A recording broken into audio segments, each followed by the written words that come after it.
Tuli Katonga President Kyagulanyi Ssentamu Robert Bobi Wine kekasera ayogereke eggwanga lero luno 2024 onowulira fire born fire people power NUP power people power NUP everywhere and everywhere NUP.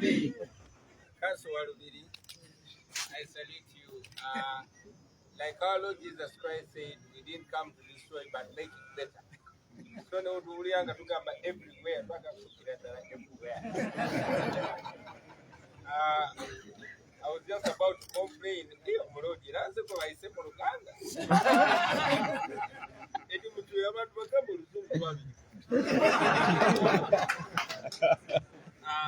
giant of the struggle for freedom, democracy in Uganda, Tujja Siba Enguguzo, fellow leaders, the Right Honorable Leader of Opposition, comrades in the struggle, ladies and gentlemen, I salute you. So much has been said, so much is going to be said. Just yesterday, I spoke to the nation, and I spoke quite about a lot that has been said here. So, in the interest of time, I will not go so much into it, well knowing that most speakers, especially the noble Dr. Tujja Siba, will speak more on it in detail and even more eloquent. However, today I want to focus my words on the call for action. As you heard Omurodi say,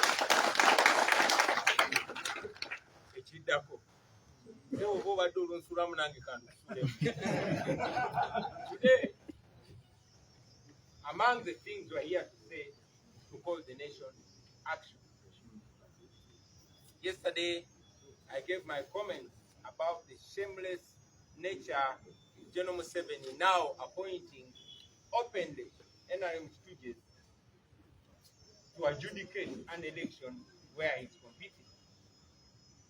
Of course, that should not surprise us anymore.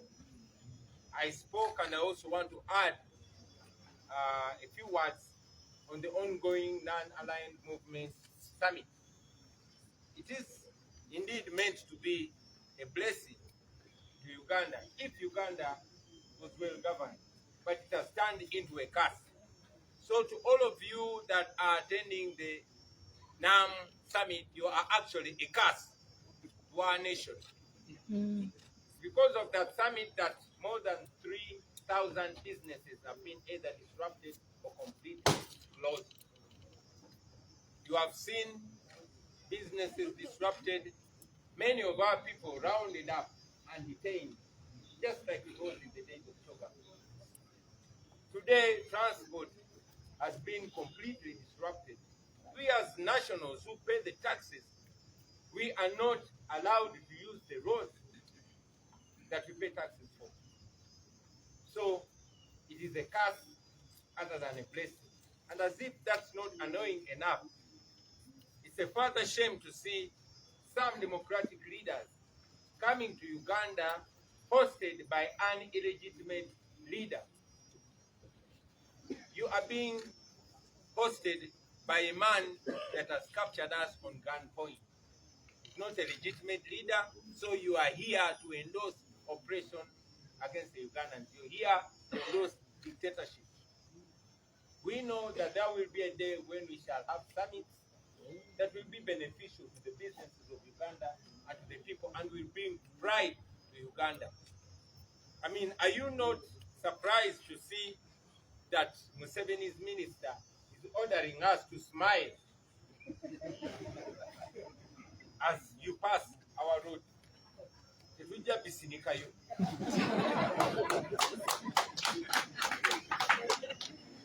So we are here to call you to action, ladies and gentlemen. I want to focus my words on a call to action and citing Article 3 of our Constitution. Article 3 of the Ugandan Constitution commands us. It is to the effect that it is not only it is not only a responsibility, but it's a duty that we rise up and we use whatever means at our disposal to restore constitutional rule. I mean whatever means. That means according to our constitution, it is even acceptable to pick up guns and restore constitutional rule. And clearly, General Museveni has abused constitutional rule. He has abused all tenets of the rule of law in Uganda. So any means used to dislodge Museveni, any means used to restore constitutional rule and the rule of law are acceptable as per our constitution. However, for us as political leaders, we believe in non-violence. Therefore, we are only calling for constitutional means, at least so far. Those are never mbiza mu Luganda. One is how z'oluzungu nazo ziwekire. Basebo ne bannyabo lwaleero ebigambo byange bijja kuba kitono olunaku lwa jjo nayogeddeko eri eggwanga ebisenga ne mbyogerako era nkakasa bakulembeze bannange bagenda byogerako nkakasa nti Dr. Kizza Besigye agenda byogerako ate mu ngeri entangaavu ennyo so saagala kubipreemptinga saagala oba oliawo okusala ku byandyogedde. Twayogedde ku nsonga ya Mwami Museveni okuba ng'alonda bayesmaani be okuba nti be bakulira akakiiko ebyokulonda akakiiko akalina okuba nga keetengeredde.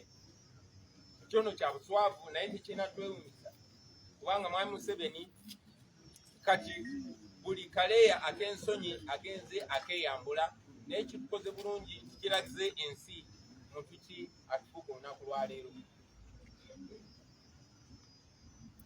Twayogedde ku lukiiko olugenda maaso olwa non-aligned movement oluli mu genda maaso olutogere mu nnyonyo kati.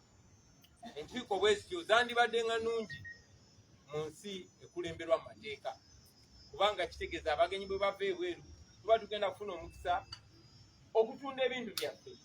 Sente ziba ebweru w'eggwanga ziba zigenda kujja mu ggwanga. Tuba tugenda kufuna omukisa okulaga bye tulina ebyobusuubuzi ebyobulambuzi n'empisa zaffe ne kalcha zaffe n'ennono zaffe. Bannayuganda baba bagenda kunyumirwa naye olukiiko lwandibadde ng'omukisa ate lwafuuse ekikolimo eri bannayuganda.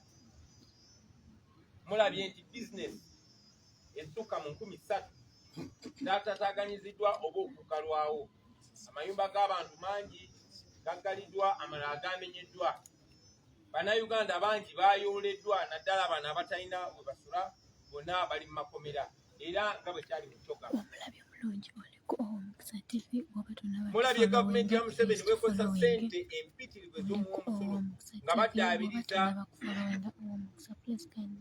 enguudo naye ate nga nakyo bakikola mu ngeri y'agadibe nga lye. Era nkakasa gye bujja mugenda kutandika okubiraba mu mawulire sikando ku sikando, ono yabbye bweziti, ono yakozesezza bweziti, n'ebye mubadde mulaba ku social media muze mubiraba. Njagala n'okutwala omukisa guno okutegeeza bonna baze mu lukiiko nti omuntu eyabayise talina buyinza bayita kubanga tali mu buyinza mu mateeka. Yandibadde abaniriza ali wano. Kale okujja kwammwe tekutugasiza ng'eggwanga wabula tunyigiriza bunyigiriza okutuuka nga tetusobola nakozesa nguudo zaffe naddala ffe abasasula omusolo bannansi. Olwaleero ebigambo byaba okubakunga kwekyanga. Nze saagala kulonzalonza ndi wano okubakumamu muliro kwekalakaasa. Tuli wano bebe mulaba kozi ng'omukufu avuddeyo nabyega naye tuli wano bakumamu muliro kwekyanga. Mwami enanga oba omulala ayinza otukootinga n'agamba oke baba bazise omusango badde bakumamu bantu muliro ye bantu muliro kwekyanga kwekalakaasa mu mateeka. Njagala okubajukiza mwenna bannayuganda nti kati omulama gwe tuliko gwa kusimba lunwe ku nnyingo namba 3 ya constitution etulagira ffenna tetufunga bukunzi wabula etulagira si mulimu waffe wabula buvunaanyizibwa bwaffe kitukakatako okukozesa buli ngeri yonna yonna esoboka okuzzaawo obukulembeze obugoberera amateeka obukulembeze obugoberera okukozesa engeri yonna yonna. Njagala leero mumanye nti constitution ya Uganda ebakkiriza n'okwata emmundu bwe muba musobola okuzzaawo enfuga ey'amateeka. Bwerufe tetukkiriza mu violence, tetukkiriza mu kwiwa musaayi. Ensonga lwaki tubakunga kukozesa nkola za mirembe, nkola ziri non-violent. Naye ate nze ng'omuntu sibagaana mu abasobola okukola ki naye ngaffe tuli wano okubakunga to non-violently rise up unarmed and assert your will and restore our constitutional rule. Tubakunga okola buli kimu kye musobola. Badde ndaba ku social media abasinga mwatusookayo nadda. Tetusimbudde busimbuzi kati twasimbula dda ne tubadde tukyasondalo ne kati tukyasondalo. Nammwe gye muli twagala obbazaamu amaanyi. Omulodi w'ekibuga kyogedde tetuli wano jasigalata bibiina bya bufuzi. Tuli banjawulo era tituli wano kwogera ku nsonga ya kulonda. Oba obaoliawo ezo ensonga tetunazikwataganako tetunazikanyako naye kyetukanyako ekiri important ti ffenna buvunaanyizibwa bwaffe okukunga bannayuganda oba oli wa kibiina ki oba toassociatinga na political party yonna yonna naye bw'oba oyagala ensi yo bw'oba oli munnayuganda nga kikwatako kikakatako naawe olina omugaso. Bannayuganda bangi nnyo abakola enjawulo mu ggwanga nga siba political leaders nga siba MPs tebakulembera bibiina byonna byonna tebalina yonna yonna gye bassociatinga politically naye bannayuganda ensi yabwe bakakatako. Bannaye temubitulekera bino si by'abapoliticiani bokka buli munnayuganda kikakatako. Dokumenti yakitugamba luli njagala kibajjukiza leero bw'oba tofaayo ku nsi yo ngeri gye kulemberwa gwe musiru asinga. Kibakakatako olunaku lwayo tetusobola kutambulira makubo gaffe kubanga abagwira abagenyi bali mu gatambulirako. Olunaku lwaleero mulaba amakubo gaffe bwe gali, mulaba nti bakwata ne langi ne bagisiiga mu ttaka kubanga bagezaako okupaintinga ekifaananyi. Timuli bulungi. Mwawulidde minisita wa Museveni nga bagamba mudde kukumusinika amannyo basobole okumanya nti temuli mu kunyigirizibwa. Njagala obbagamba okunga temubisirikayo munyiige. Tukyogeddeko wano era njagala okuba nange okwongera eddoboozi lyange ku nsonga eyo. Ekimu ku bizibu bye tubadde nabyo ge makubo agalinga agalimu entaana buli woyita. Tubasaba amakubo ago mutandikire okwekalakaasa mu ddembe. Asobola ky'osobola okukola mu kkubo eryo kikolemu. Oba osimba mu kitooke oba okola mu ki eryo ddembe eryo constitution etukkiriza okwekalakaasa mu ddembe. Bannange mwekalakaase. Constitution etukkiriza okukola ekintu kyonna kyonna mu mateeka. Njagala okumaliriza nga mbagamba nti gavumenti ya Museveni ne wano tulwandibadde tetuyiriiwo mukimanyi bulungi nnyo singa baatukubye dati ya gaasi naye kubanga bali mu kuteekako feesi baagala okulaga nti bakkiriza n'abaposition okusinkana. Kaakati njagala mukozese eno chance mubalabise mubalabise.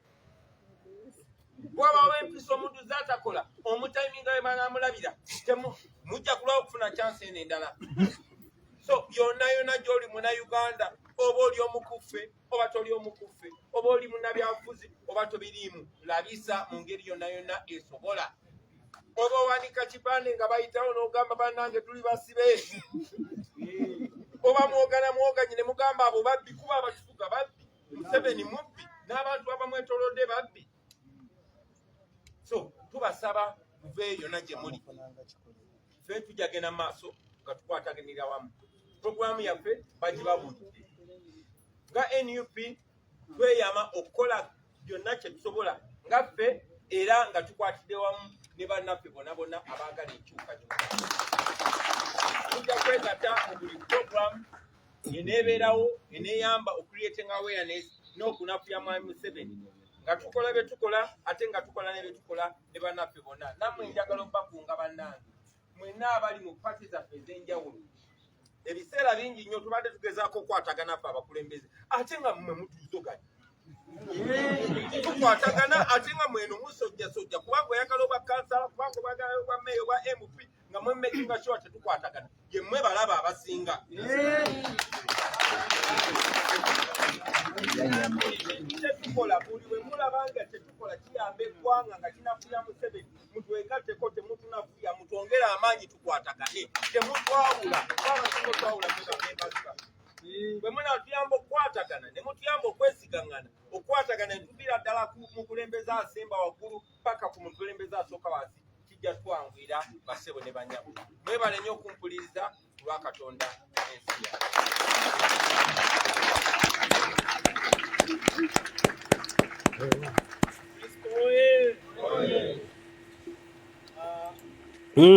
President Kyagulanyi Ssentamu Robert Bobi Wine adumidde mwekalakaase bagundi mwekalakaase bagundi mwekalakaase 2024 moto na moto jia kale ebyo ebya President Kyagulanyi nkomawo wetuli ate mukama bankumire mweraba.